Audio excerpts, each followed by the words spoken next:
Okay, we're back for a recap of Wednesday, November 16th, 2022. And here this week we've been pretty sideways. As you can see, the last couple of days, Monday, Tuesday, Wednesday, we haven't really gone anywhere.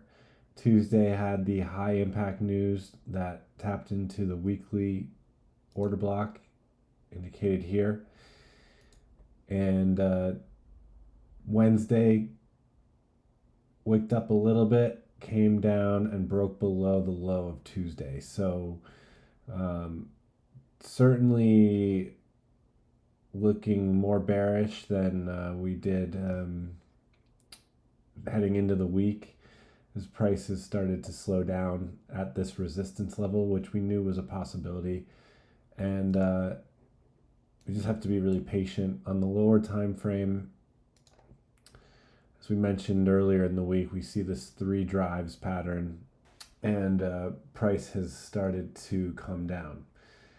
So looking at today's price action, this high was taken in Asia right before the London Open, and this was the gap on the 1 hour that was created after taking this liquidity here. So price pushed up once, twice, the third time with a very aggressive candle into the weekly level, and displaced lower below this swing low, creating this gap. This high was created off this gap. This candle tried to go higher than this, but was essentially a raid. And heading into New York session, we should be expecting bearish prices targeting previous day low, where we have this big wick, these equal lows here, and some other targets. Monday's low is also in play. However, we need an entry. And for me, I did not get an entry because I don't trade prior to the New York Stock Exchange open most of the time. And if we go and look at what happened from the 8 a.m. open, 8 a.m. New York, we just have three consecutive down close candles that went straight for the low here. So clean break out of Asia range, straight down. And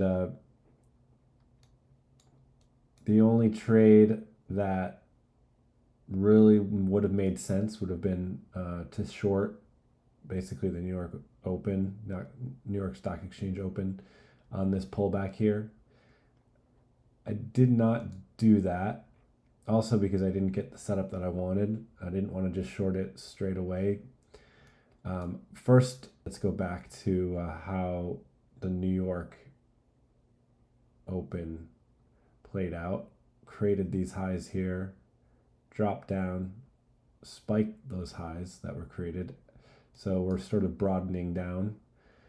Looks like we're moving down. The market rallies back up to take these stops, breaks down. That's the first displacement we get. Price does not come back to retest this gap. So even if this was during the hours that I trade, I wouldn't have gotten an entry. And that's just how it is sometimes. Price action just doesn't do what you want it to do, even if you kind of know or have an idea of where price is going to go. And anyway, once we took this low, I was looking for buys. Another reason why I wasn't overly keen to short this straight off on the first tap, because it didn't look very clean right here. If this was a very obvious displacement, I would have considered shorting this, but I don't know if maybe on a different time frame. Well, actually, on the 1 hour, that's right. There was this 1 hour gap fill. Okay, so that would have been giving me more confidence. But once we hit this, as like this was sort of like my target, I didn't really love it coming back in and taking another short. I just thought it could push up higher. I just didn't see. It's funny because I'm not sitting here watching every bar print out. I'm doing other things in the morning, and when price goes below this, I'm thinking, okay, we could be seeing a long setup, but this price action is very choppy. There's just no strength coming in. And I think I need to learn that when I don't see strength come in at a point where strength could come in, and I see a level to short above, it should give me more confidence to just take this, because this price action that would make me possibly consider a buy is not strong enough for me to consider a buy. It's just, in all these time frames, it comes up very slow. It's many candles. It's not sudden and explosive and energetic. And so, yeah, structurally we break structure here and come higher, but it's only to fill this gap on the 1 hour. So in any event, I was looking to short. I did consider that somewhat right around here. I was thinking, okay, if price comes up and either takes this high or comes very close to this high, I think I had an alert at these bodies here. I wanted price to come up to about here after making this low. So I wanted it, after it pushed up to the 1 hour imbalance, came down, made this low, I wanted to see it make another attempt at this high and then break down, but all it did was it just came right back to the bottom part of, actually that's really interesting, should have noticed this. Look at the bodies here respecting the 1 hour fair value gap. So I wish I had paid attention to that at the time, but I was hoping for a little bit of a deeper push and then a breakdown, but instead it broke down here. And on the 1 minute, so this could have been a short right here.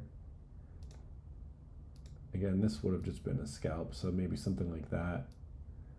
1 to 1. I think it does get it. Yeah, if you just hold, oh, I see, there's this gap here. That would have been a nice target. That would have been nice, actually. Maybe I would have put it above the body. Does it still make it to 2R? Yeah. So it could have had 2R there, playing the short side all the way there. But I also thought it could come down, raid this low, because this was during the lunch hour. If it raided this low and then showed displacement higher, I could be a buyer, but it never did that. It's just a quiet day, quiet week. On the 4 hour now, we've seen our first imbalance created on the 4 hour. So it's kind of what you want to see to justify order flow changing. Is we've been bullish, we come up, we hit a higher time frame level. You'll see it start going from lower time frame to higher time frame. So in this case, the 1 hour gap produces the 4 hour gap, which we get here. So we have the 4 hour gap. So I'll be watching this area for tomorrow. If we dip into it and show some resistance there, we might see a short setup. The other thing is I'm not completely abandoning buy trades, because yes, we hit this level. Yes, we closed below and we've created a swing high here. And so at the very least, you would think maybe we get a retracement, but we still have this and we still have this here where price might come down, shoot down into it, and then wick up, and I might want to be a buyer to buy up that wick, be a part of that. So I'm not, and then, we're just consolidating. So this is a range. If we just kind of look at this as a range, this is what we've been trading in.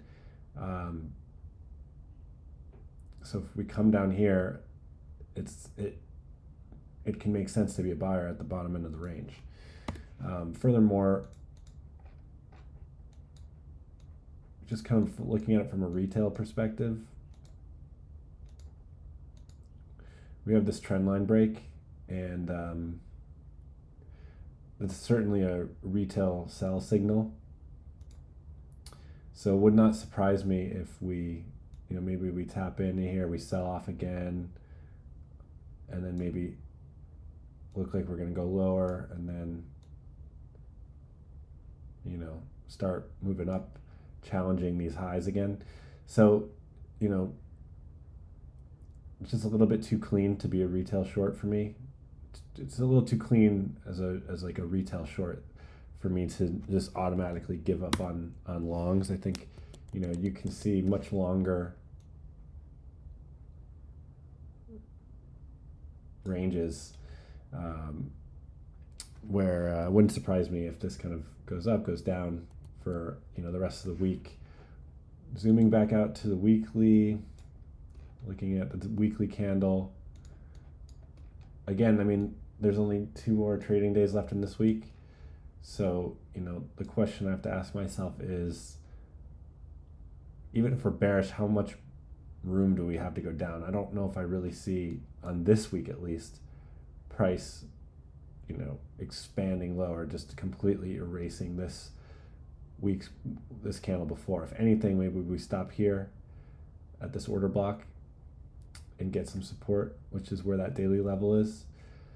And if that happens, we've got to be looking for buys, I believe, if the lower time frame supports it, as always.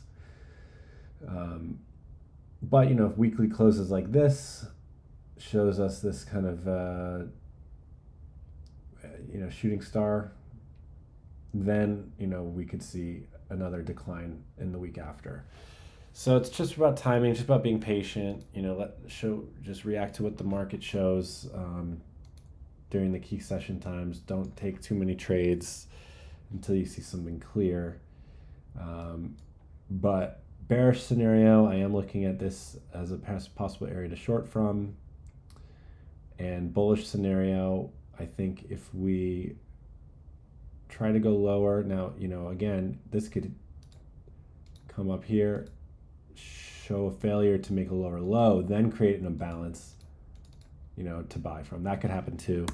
But I think, the bullish example would be to really come down here. Or where was that volume imbalance? I think it was right there. So what does that look like down here? So, okay. So it doesn't even have to break. It really could just take the low of Monday. Let's mark Monday's low. So this is Monday's low. So what if it comes down tomorrow or Friday, takes the low of Monday, maybe it consolidates during London. I have no idea, just guessing. And then shows some imbalance or displacement in New York. This could be a buy up to fill this imbalance on the H4. So definitely a lot of possibilities to keep an eye out for, but that's what I'm looking at. Have a good night.